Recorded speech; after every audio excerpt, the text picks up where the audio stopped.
Lesson 7-6, factoring ax squared plus bx plus c. What I'm doing is I am re-looking at some more examples from the lesson on factoring out or factoring with that negative. More specifically, I am looking at monitoring progress problems numbers 7, 8, and 9.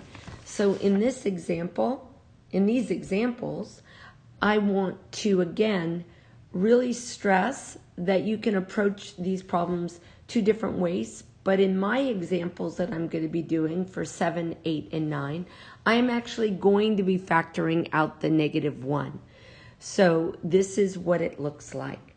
If I factor out a -1, that means I'm going to take a -1 out of this standard form polynomial, which now means I have the following: 2y squared plus 5y plus 3.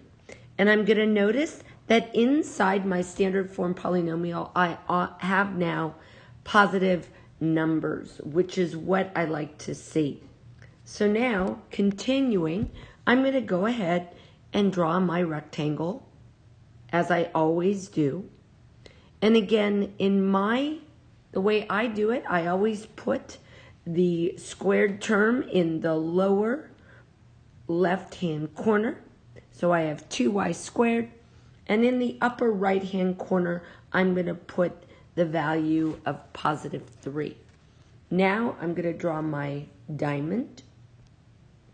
And again, I am going to multiply 2y squared and 3 together, which creates 6y squared. And down at the bottom, I'm going to put that middle term right here, 5y. So now I'm going to notice that all of the numbers that I've got are positive, which means now that my two numbers that I'm looking that sum to and multiply to would be 2y and 3y, because 3y times 2y gives me 6y squared, and 3y plus 2y gives me 5y.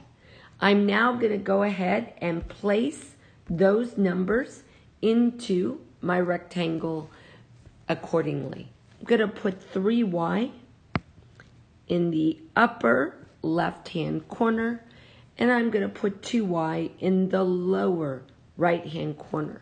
The reason why I chose that is that I can take the factors, the GCF, out of both to make it easier to find which numbers are my height and my width of my rectangle. So in this case, I'm going to use, if I look at 3y and 3, I know that I could pull out a GCF of 3. And if I look at the bottom here, 2y and 2y squared, I can pull out a 2y. So now I just have to fill in the bottom rectangle. And again, I'm looking for what value do I multiply 2y to get to 2y squared, and that is y. And then I come over here to this side and I go, what can I multiply 2y by to get to 2y, and that is plus 1.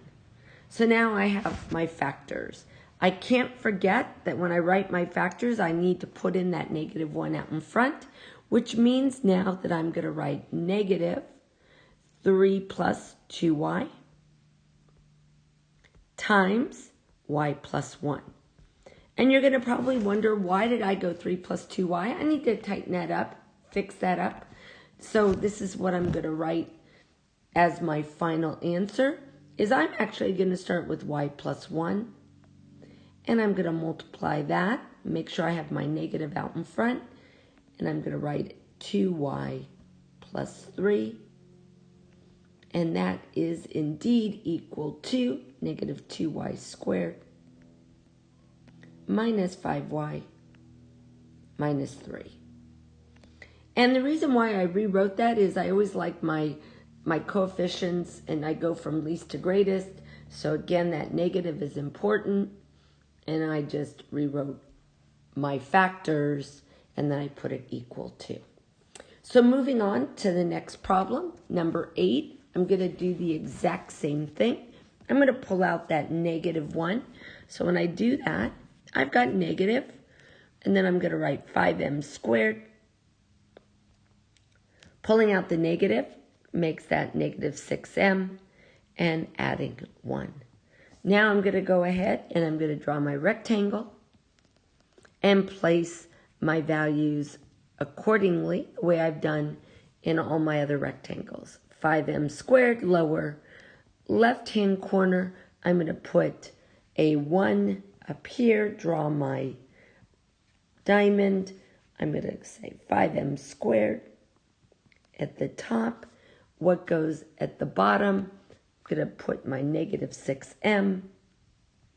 Now I'm looking for two values that'll give me -6 when I add them and 5m squared when I multiply them. Well, that is -5m and -1m. Now I'm going to go ahead and place them into my rectangle. I'm going to put -1m right here, and I'm going to put -5m right there. And now I need to go ahead and factor out and get my length and width of my rectangle, which means I'm going to pull out a 5m on this side, and I'm going to put an m down here, which now know that I've got 5m squared.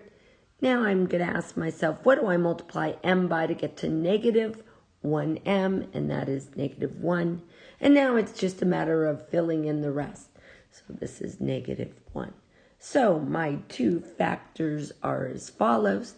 I'm going to go m minus 1 times 5m minus 1.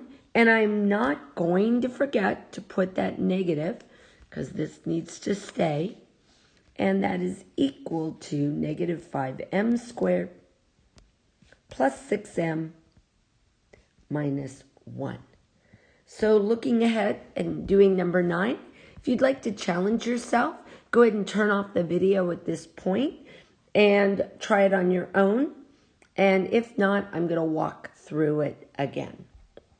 I'm going to, again, factor out the -1, factor out the -1, which means I'm going to get 3x squared plus x minus 2. Continuing to work with my rectangle, I am going to put 3x squared and -2, and then create my diamond, which is -6x squared. Middle term is plus 1x. Notice that I actually wrote the plus 1x as a way just to help you out. So now I'm going to continue to work and figure out which values that I need to put on either side of my diamond. And I know it's 3x and minus 2x. And now I'm going to continue to populate my rectangle of -2x and 3x, going ahead and factoring out where I need to. And I'm going to pull out a 3x here and an x. And I know that this is 1. And I'm going to put plus 1 because I've got a plus 3x. Now, what do I multiply x by to get to -2x? Well, that answer is -2. And then I double check to make sure. And I've got all of the correct values. So now I'm ready to write my factors. I write my factors as follows. X plus 1 times 3x minus 2. Don't forget that negative. That's important. Therefore, it is equal to -3x squared minus x plus 2. So you can see that I've done those 3 monitoring progress, and this time I did indeed factor out that negative first, which made at the end much easier for me.